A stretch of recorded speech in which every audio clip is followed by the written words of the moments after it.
Hello and welcome to Anteron's Weekly Dose of Atheism, Episode 1. I don't know how clever this title now really is, but I could really not come up with anything better. Anteron's Adventures in Atheism sounded a little too pretentious and childish. This still sounds a little like Sesame Street, I know, but that has good reason, because this really is the Atheist 101, and one of the most asked questions is, how did you become an atheist? Which is followed by, why are you an atheist? With which I have decided to deal in the next episode, because the script for this one is already double the size of what I had actually planned.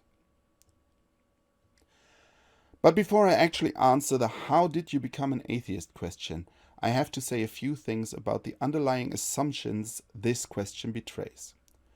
First, the way the question is posed assumes that the default position is to have a belief in a God and that one actually becomes an atheist. That basic assumption is actually wrong. The belief position is most definitely an acquired, a taught position.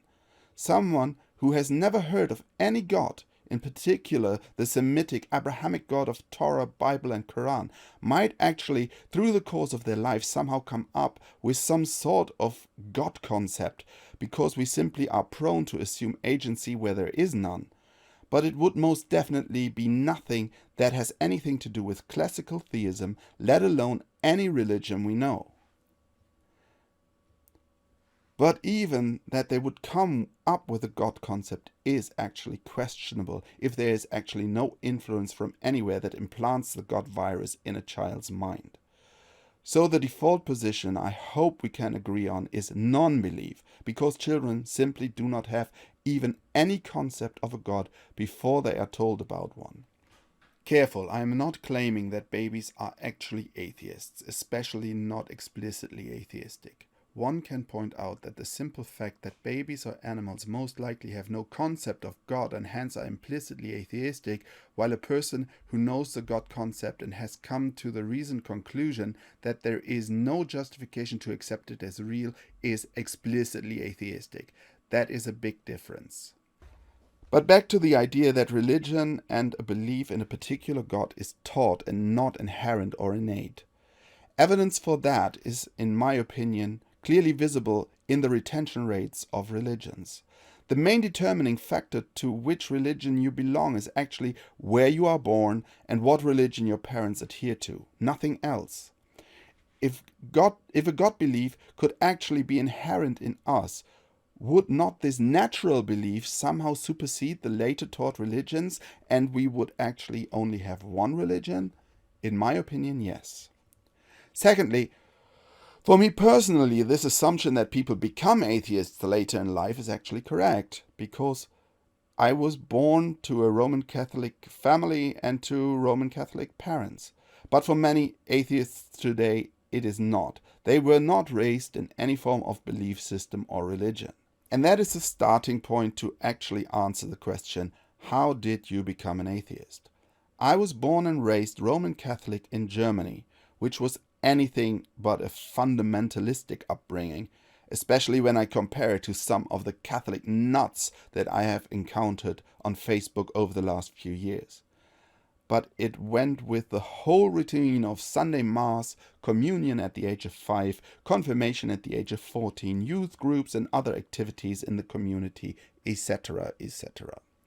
My parents were teachers, actually religious education teachers with the Missio, which is the special certification religious ed teachers must acquire from the church to be allowed to teach Catholic religious education.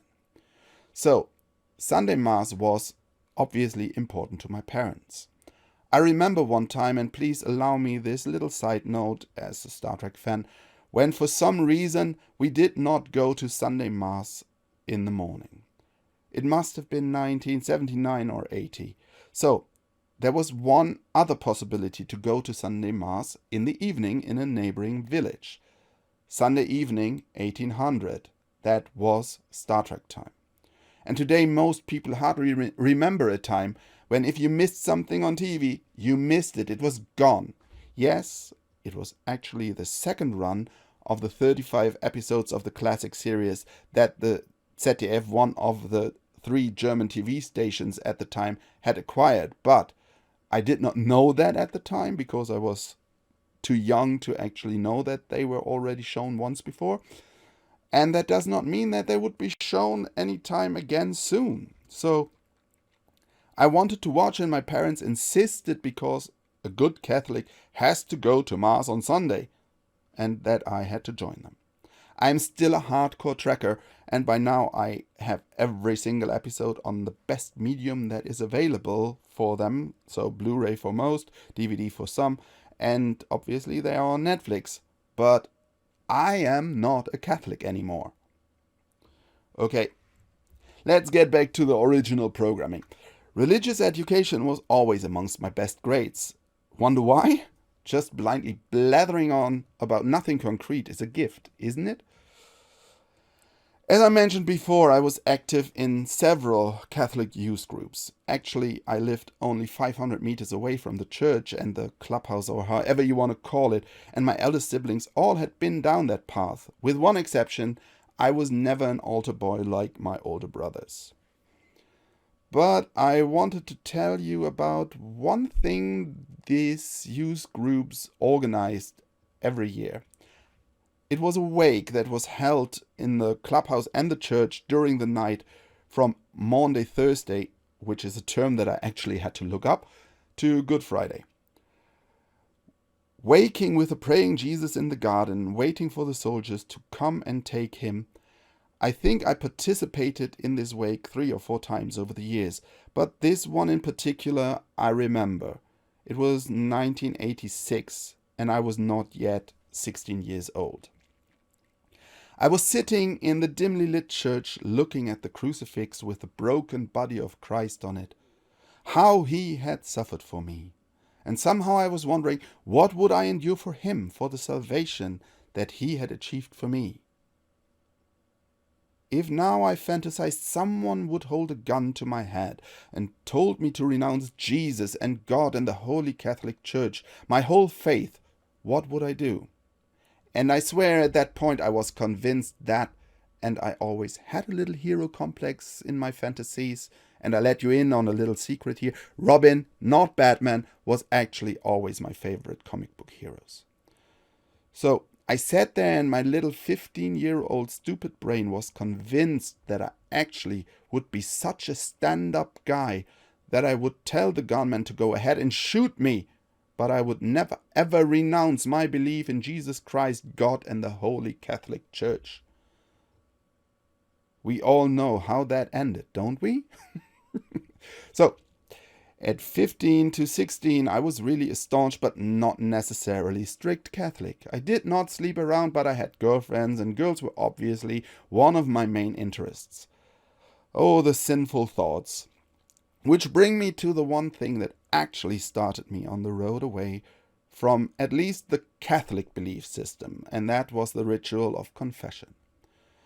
I will deal with the concept of sin and confession in Catholicism from my point of view today in a later episode. Here only that much. I never liked the whole ritual, and obviously I had my list of standard sins which I just assume every Catholic boy and girl who is forced to endure this ritual of humiliation has, that I was willing to admit to, like lying to my siblings, maybe even my parents or teachers, fighting with my brothers, maybe cheating and buying some sweets when my mother sent me shopping, which was not necessarily allowed, harmless BS like that. Never ever would I have confessed my dirty thoughts or anything I might have done with my girlfriends or alone in my room before falling asleep. Side note, I actually had before the incident I will tell you about in a moment some very good and very open confessional talks in open settings, like on long walks or just sitting around in a room with priests that I very much admired and held in high esteem at the time. These talks were rather about concepts of sin and forgiveness in general than the shit that goes down in the confessional box, but still ended with a necessary ritual of absolution and penance. I enjoyed them very much, even though today I see them in a very different light because of the authority that these priests actually represent, which I did not realize at the time. So from my point of view today, even though these priests were conveying words of wisdom to me at the time, it still was just bullshit. So back to the incident I wanted to talk about. I don't know exactly how, but until that time I had always managed to avoid confessing to our local parish priest. And that for good reason. He was a vindictive, stupid bastard that, because of some history as a youth in school that he happened to attend together with my father, seemed to hate the guts of all my dad's kids, including myself. But I do not know how and why anymore, because I most definitely never felt any need to go to confession myself, so I assume I was told that I had to go like a good Catholic boy before receiving communion and the body of Christ, and the only priest available was our local asshole. Everything went normal at first at this confession. I repeated my bullshit list of sins and was expecting absolution. Anyway, would God not know better than myself what I have done wrong, and if he actually loved me, would forgive me anyway if I asked nicely? When this priest started asking questions, not about anything I had done or anything pertaining to the ritual, but personal questions. The one I distinctly remember was the question, "Who is your religious education teacher?" I am still today not sure if I answered or not, but I realized relatively quickly that the priest on the other side, who could see me only through a milk glass window, was trying to find out who I was, clearly breaking the anonymity of the confessional. I would like to boast now that I just upped and left, not caring about the absolution, but I didn't. I stayed, and I stayed silent. He did his absolution saying, plus a penance of rosaries and the usual rubbish of praying one or two of the Station of the Passion, and then I left. Why now is this the start to my journey into atheism? Because it caused me to ask questions. The first was, why this ritual of confession anyway, especially if God knows everything we have done? Why do we have to tell these old men our deepest thoughts and regrets, and who tells me that they do not use them against me, maybe not openly but in secret? And I'm sorry, I would never put that beyond this parish priest at the time, and we see it in abuse cases all the time. I mentioned before that my parents were religious education teachers, so what does one do when one has questions that are bugging you about religion? Go to the people that should know. So I went to my mother and asked, why confession and why in this way? Because what need does God have for these people in between to know what I have done and maybe feel ashamed of? With my experience today with fundamental Christians, I would expect an answer like, see here, in the Bible, in book so-and-so and verse so-and-so, it says blah blah blah. I know that there is some rubbish about the apostles being empowered to forgive sin. The problem is, it does not say that they need to have a detailed report about the sins. That is nowhere in there, and even if the Bible is bullshit. But at the time, I might even have accepted it somehow.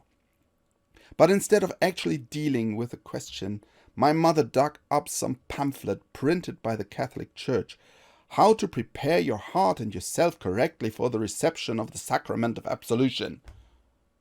I admit I made that title up, but that was basically it. To go through the motions and don't ask questions. So, that was the point where I was done with confession. And it did not end there. Suddenly, so many things that I had taken for granted were stopping to make sense. Who was this Jesus, and who were these people that told us about him? What sense does his sacrifice and vicarious redemption make? What is historically behind all that?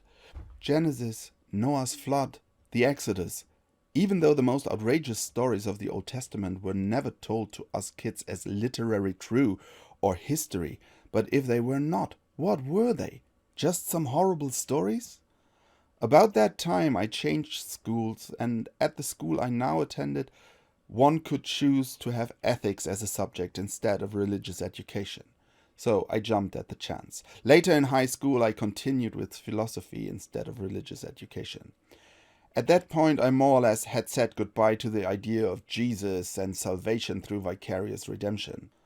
All that for not really very well thought out reasons, but just because it did not make sense to me anymore. It had taken a while, but at some point, after simply hiding out somewhere instead of going into church, I openly refused to attend Sunday Mass. At that point, I still would have said yes if someone asked me if I believed in a God. It would have been some vague God that created the world, the universe, and us, and that provided an afterlife for us, but any concept of sin and atonement, punishment, and especially hell was definitely out. Again, not because I could have explained why, just because it all did not make sense to me. I was doing what I today observe in many of these people that call themselves deists, pantheists, panentheists, or whatever. I was constructing a God inside my brain with which I felt comfortable. That liked all the things I liked and that was not too bitchy about the things that I disliked. At that point, I read Karl-Heinz Deschner's Und abermals krähte der Hahn eine kritische Kirchengeschichte, and that was a real eye-opener. The whole church was a sham, and Jesus, for which we have no corroborating evidence outside of the Gospels, most likely never existed. I don't know why, but this realization drove me to reconsider my God belief that actually was not even directly connected to the Church or Jesus anymore, even further, and brought me to the realization, God, what is that concept good for? It was still vague and undefined, most definitely. I would not have been able to verbalize it reasonably or hold my own in any discussion or debate about the topic, but the rejection of the idea of God was most definitely born at that point. And I did not have the internet or an atheist community to help out with information and support to hone the actual justifications of my position. This is already much longer than I had planned an episode to be. That's why I decided to deal with the why question in the next episode. I will now take a break and hope to see you the next time and leave you with my atheist mantra. A God that does not in any verifiably perceivable way interact with reality and this universe is indistinguishable from a God that in fact does not exist. There is no reason to have faith in such an entity because even if it existed, we would have no access to it or knowledge about it. We can make no reasonable statements or assumptions about it. We cannot assume that such an entity did anything, let alone created the universe, because there is not the slightest hint that the universe actually was created in any way other than by natural forces. If someone claims that the universe actually was created, they would have to present evidence for that claim that makes the case beyond reasonable doubt and with clear connection to the proclaimed deity. Actually, before it can be claimed that a deity did anything, its existence has to be established independently beyond reasonable doubt first. This statement does not make the claim that such an entity can or does not exist. It just states that it is unreasonable and irrational to accept the claim about the existence of such a being without verifiable evidence.